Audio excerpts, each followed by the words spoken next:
se ele viesse hoje, como você o receberia? Se ele viesse hoje para você, seria alegria ou lágrima? Apocalipse capítulo de número 1, versículo 7 nos dá esta informação, que quando ele vier, as nações lamentarão. Alguns lamentarão, os seus compatriotas lamentarão porque perceberão que crucificaram o Salvador. Mas outros lamentarão porque não vão subir no céu. E eu não quero estar contado entre os que não subirão. E eu tenho absoluta certeza que dos que estão aqui, ninguém quer ser contado com aqueles que não vão subir. Quantos querem ser contados com os que vão estar com o Senhor para sempre? Parece que alguém não quer. Quantos querem ser contados com aqueles que estarão com o Senhor Jesus para sempre? Se isso é verdade, estufa o peito, abra a boca, exalte ao Senhor por tua salvação e aplauda o Senhor com a força das suas mãos.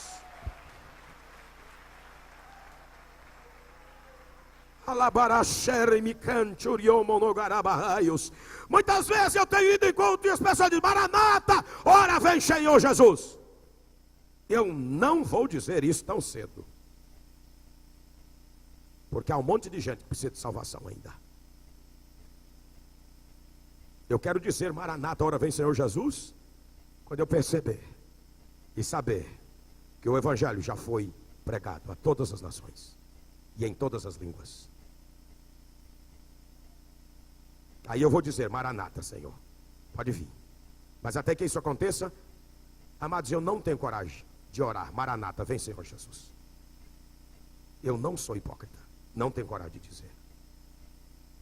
Porque do mesmo jeito que você precisa de salvação, tem um monte de gente aqui na Cachoeirinha, aqui em Manaus, no Brasil e no mundo, que precisam de salvação. Eu estaria sendo egoísta se eu quisesse que Deus viesse buscar a igreja hoje. Por quê? Porque ainda há muitos rabiscos na terra preservados por Deus para a salvação. E Deus conta com você para acolhê-los, para anunciar as boas novas. E quando ele vier, pastor Walter, como é que será isto? Quando ele vir, diz aqui o livro de Malaquias 3:2, mas quem poderá suportar o dia da sua vinda e sair ileso? Quem poderá subsistir quando ele aparecer? Porque quando ele vier, ele virá como fogo do ourives e como a potássia dos lavandeiros. Ele assentar-se-á como derretedor e purificador de prata. Se a tua vida está em ordem, suporta o fogo de Deus. Porque o fogo de Deus tem dois propósitos: ele queima e consome, mas o que sobra ele depura. A tua vida aguenta a potássia de Deus? A tua vida aguenta o fogo de Deus? Sem que seja consumida? Nós precisamos parar para pensar nisso. Como está a nossa vida? Coloquemos a nossa vida em ordem.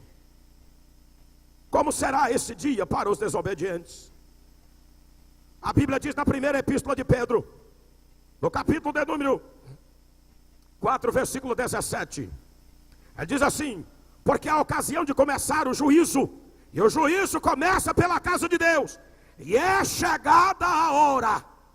E se primeiro vem por nós, qual será o fim daqueles que não obedecem ao Evangelho? A Bíblia diz que ai dos desviados. Ai dos desviados. Será grande choro, grande tormenta. E aconteceu, diz a palavra do Senhor, segundo Pedro 2, 21, 20. Depois de terem escapado das contaminações do mundo, mediante o conhecimento do Senhor e Salvador Jesus Cristo, se deixaram enredar de novo e são vencidos, tornou-se o último estado pior do que o primeiro. Pois melhor lhes fora nunca tivesse conhecido o caminho da justiça, do que após conhecê-lo, volvê-los para trás, volverem-se para trás, apartando-se do santo mandamento que lhes fora dado. Aconteceu com eles, como diz o certo adágio verdadeiro: o cão voltou ao seu próprio vômito, e a porca lavada voltou ao esponjadouro. Aleluia. A primeira, lá no livro do profeta Ezequiel, capítulo de número 9, a Bíblia diz que o anjo do Senhor o Deus eterno deu ordem ao anjo do juízo para executar o seu juízo e passar por meio de Jerusalém. Ele diz: mas antes de você passar para matar os desobedientes, marque com sinal na testa aqueles que gemem e suspiram por causa das abominações que acontecem em Jerusalém. Havia remanescentes fiéis a Deus. Hoje há remanescentes fiéis a Deus. E eu creio em 100% que eu estou olhando para os meus irmãos em Cristo Jesus, que todos vocês têm a marca. Diz a Bíblia, Ezequiel 9:5. 4. Passai pelo meio da cidade, pelo meio de Jerusalém, marca com sinal na testa dos homens que suspiram e gemem por causa de todas as abominações que se cometem no meio dela. Aos outros diz: passai. Havia um anjo que marcava os escolhidos que gemiam por causa das abominações, e o outro passava para aplicar o juízo. E ao outro disse, ouvindo eu: passai pela cidade após ele. Após quem? Após o que já tinha marcado os que não podiam ser tocados. Sem que os vossos olhos poupem, nem se compadeçai deles. Matai velhos, os moços, as virgens, as crianças, as mulheres, até exterminá-los todos. Mas todo homem que tiver o sinal, não chegueis e começai pelo meu santuário. Já é tempo que o juízo de Deus comece pela casa de Deus. E começa, saibam os senhores, que começa por nós. Não é pelo fato de começar por nós, obreiros, que a membresia fica ileso. Deus passará o pente fino e o olhar como grande general de exército passando a revista à sua tropa. E assim como o Senhor mandou os israelitas lambuzar os umbrais das portas de sangue, para que o anjo do juízo não passasse por lá, o Senhor também nos marcou com o sangue de Cristo.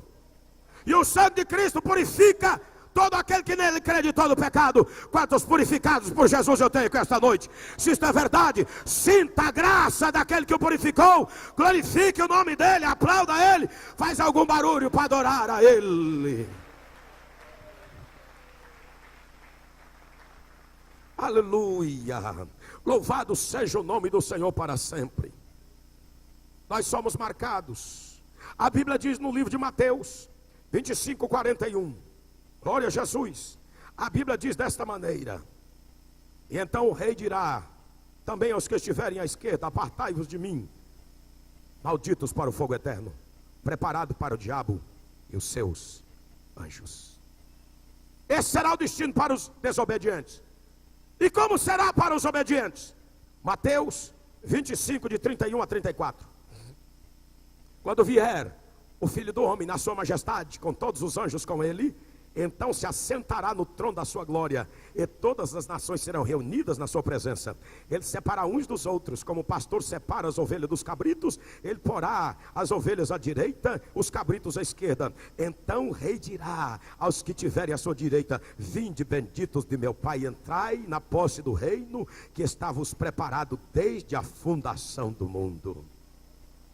O inferno não foi preparado para você, foi preparado para o diabo e seus anjos. O céu é preparado para nós. Só que para entrar nele, tomar posse dele e assentar com o Senhor Jesus no seu trono, é necessário entrar pela porta que é o Senhor Jesus e se preservar na porta. Até que isso aconteça, o que é que eu tenho que fazer? Apocalipse 3:21. O Senhor Jesus é claro: ao que vencer, eu lhe concederei que se assente comigo no meu trono, como eu venci e me assentei com meu Pai no seu trono. Como é que está a tua vida, irmão? Amado, nós temos que voltar a dar mais valor à bênção da salvação, valorizar isto todo dia. Quantas horas nós passamos clamando a Deus pelas coisas temporais, e quanto tempo nós passamos a Deus valorizando a nossa salvação? Então o que é que eu tenho que fazer enquanto Jesus não veio me buscar como pessoa? E o que eu tenho que fazer já que ele não veio buscar a sua igreja? O que eu tenho que fazer? Amós 4:12 diz: ó Israel, prepara-te para encontrar com teu Deus. Parafraseando, igreja do Senhor Jesus, igreja aliança com Deus, preparemos-nos para nos encontrar com o Senhor Jesus e estar com Ele para sempre. Dê mais um brado de vitória e de alegria pela tua salvação e garantia do céu para você. Aleluia. A carta de Paulo aos Filipenses, no capítulo de número 2, versículo de número 12, diz assim: assim, amados meus, como sempre obedeceste, não só na minha presença, porém muito mais agora na minha ausência, desenvolvei a vossa salvação com temor e tremor, porque Deus é quem efetua em vós, em nós, tanto querer quanto realizar, conforme a sua vontade. A salvação tem que ser desenvolvida a cada dia, no processo de santificação. Quais são as atitudes práticas que eu tenho que ter? Eu alistei 7 atitudes. Lavar as nossas vestes todo dia. A Bíblia diz, Apocalipse 22:14. Eu quero ser rápido. 22:14 diz a Bíblia Sagrada assim: bem-aventurado aqueles que lavam as suas vestiduras no sangue do Cordeiro, para que eles assistam o direito à árvore da vida e entrem na cidade pelas portas. Nós já estamos na porta do reino, entramos na porta do reino e estamos caminhando na estrada do reino em definitivo. Aleluia.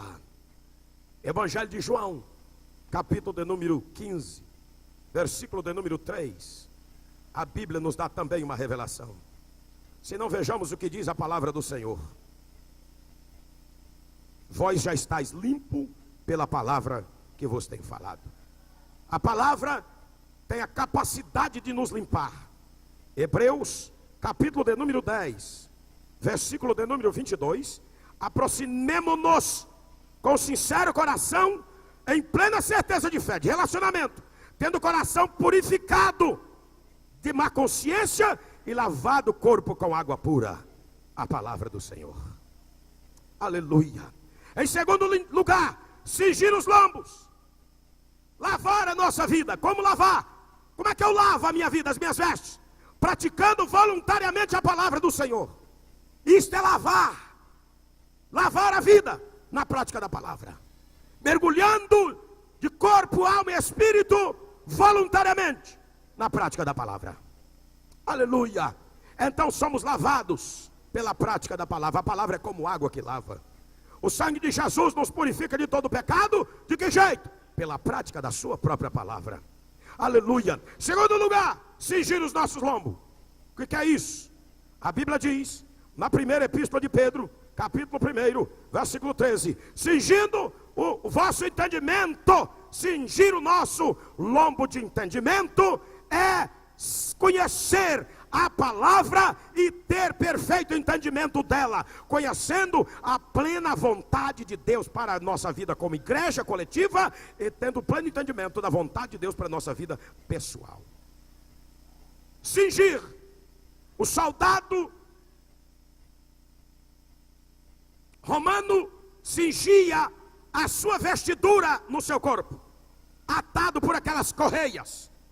Então eu tenho que cingir a palavra no meu coração, na minha mente, para praticá-la. E só tem um jeito para mim caminhar pela palavra: é eu estar integrado a ela e ela conectada comigo. Em terceiro lugar, para estarmos preparados, irmos nos preparando, desenvolvendo nossa salvação até o dia que Jesus nos chamar, ser obediente ao Senhor e à sua palavra. 1 Pedro capítulo 1, versículo 14.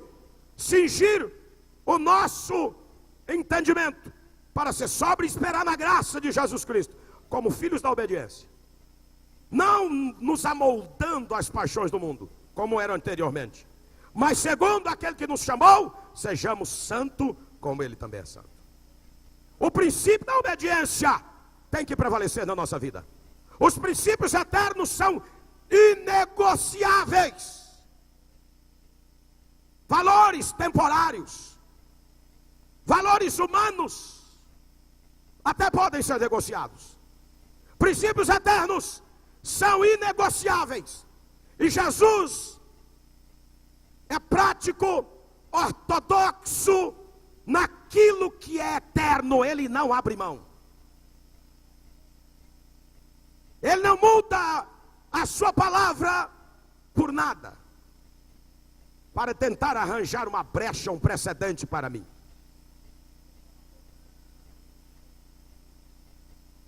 Na lei brasileira, no direito, quando se abre, o juiz abre um precedente, então os advogados tomam posse desse precedente e começam a querer usar este subsídio para a defesa de alguém, ou para a defesa dos seus interesses, dos interesses do seu cliente.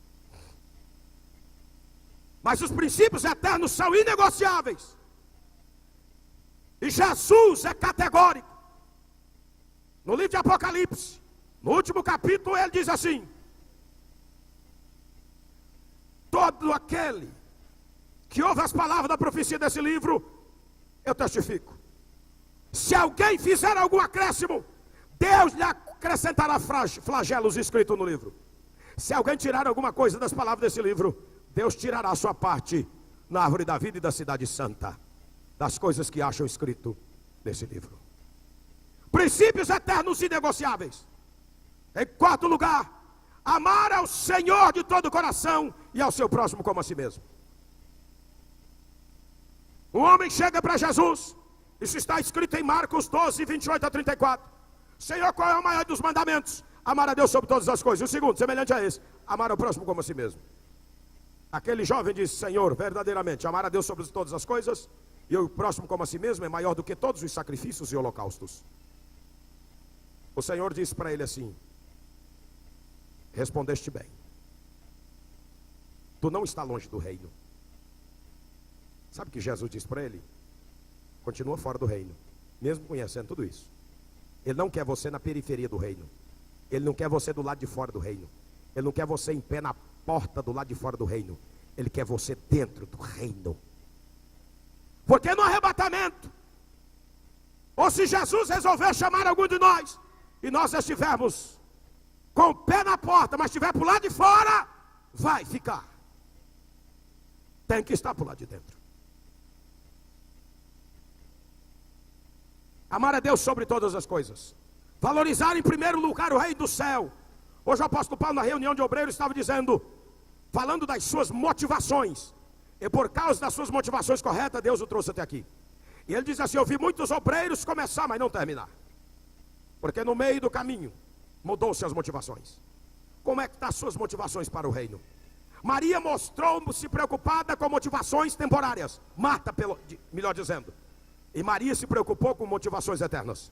E Jesus disse para Marta: Marta, tu estás preocupado com muitas coisas, uma só coisa só é necessária. E Maria escolheu a parte boa que não pode ser tirada. Em quinto lugar, despertar-se da passividade. Nós estamos vivendo um tempo em que crentes estão desviados dentro da própria igreja. Você sabia que o diabo hoje não tem interesse em te tirar da igreja para fazer você desviar? Ele luta para você ficar desviado, frequentando culto e tudo. Porque aí fica o lobo com capa de ovelha, cara de ovelha, jeito de ovelha. Mas quando ela vai berrar, não berra, uiva. Você já viu o lobo berrar, irmão? Nunca vi. Ele faz uivar. Chega a arrepiar o cara. Ovelha não, ovelha berra.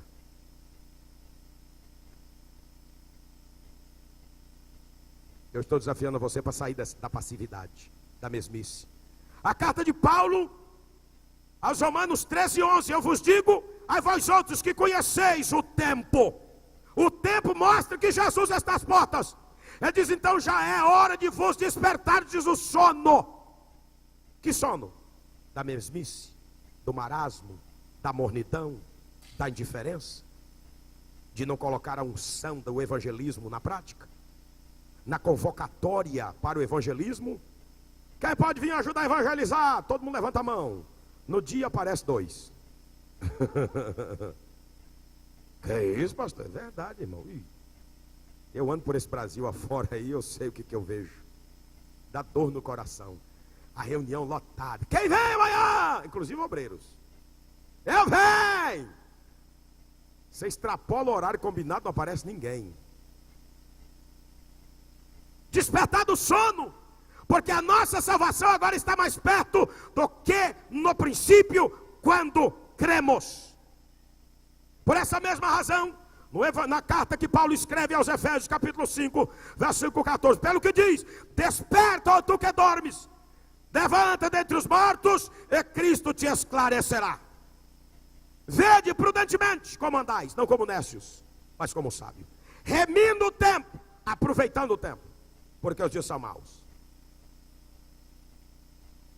Por isso nós precisamos compreender qual é a vontade do Senhor, não nos embriagando com o vinho da dissolução. Dissolução é aquilo que desmancha, que dissolve, que estraga, que corrompe, que arrebenta, que esculhamba tudo, que tira as coisas fora da ordem, que provoca desordem. Revestir, nos encher e beber o vinho do Espírito. Como é que eu bebo o vinho do Espírito? Pela prática da palavra e pelo clamor, pelas nossas orações, clamando pela presença de Deus. Eu comecei dizendo que o avivamento provoca no nosso coração sede e fome de Deus. E esta fome e sede de Deus nos faz estar conectado com Ele. E esta conexão faz com que nós tenhamos transformado o nosso caráter. Caráter, o que há dentro de nós. Personalidade, aquilo que nós mostramos quem somos. Aonde está o nosso coração, aí está o nosso tesouro. Aonde está o nosso tesouro, aí estará o nosso coração. É tempo de remir o tempo, aproveitar o tempo. E em último lugar, nós precisamos encher-nos do Espírito. Se coloque de pé. Encher-nos do Espírito. Apocalipse 2:5 há um alerta para nós. Apocalipse 2:5 diz assim: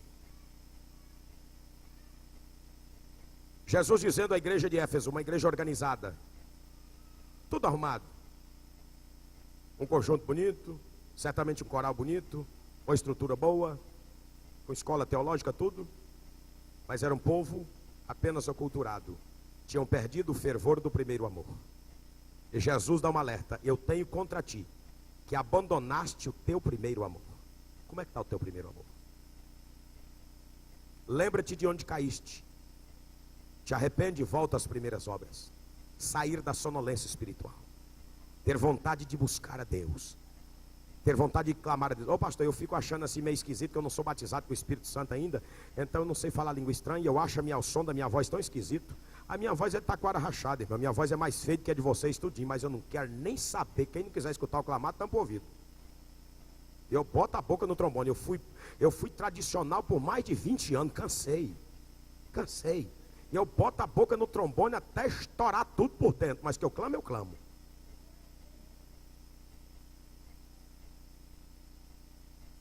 A primeira epístola de João. Nós vamos clamar a Deus. 3:2. Amados, agora nós somos filhos de Deus. E ainda não se manifestou o que havemos de ser. Mas quando Ele se manifestar, seremos semelhantes a Ele, porque haveremos de vê-lo como Ele é, e estaremos com Ele para sempre. Como é que eu tenho que ficar até lá? Praticando tudo que eu disse aqui, e buscando ser cheio do Espírito, para ter força para vencer as hostes do mal. Feche seus olhos, põe a mão no seu coração, e vamos clamar ao Senhor. Mas eu queria que você clamasse você mesmo, com liberdade. Ó Deus, em nome de Jesus, eu preguei a Tua palavra esta noite, falando a respeito da Tua volta, Senhor. Aqui estão os crentes. Ó Deus, aqueles que desejam mais de Ti, provoca o Senhor para que eles clamem.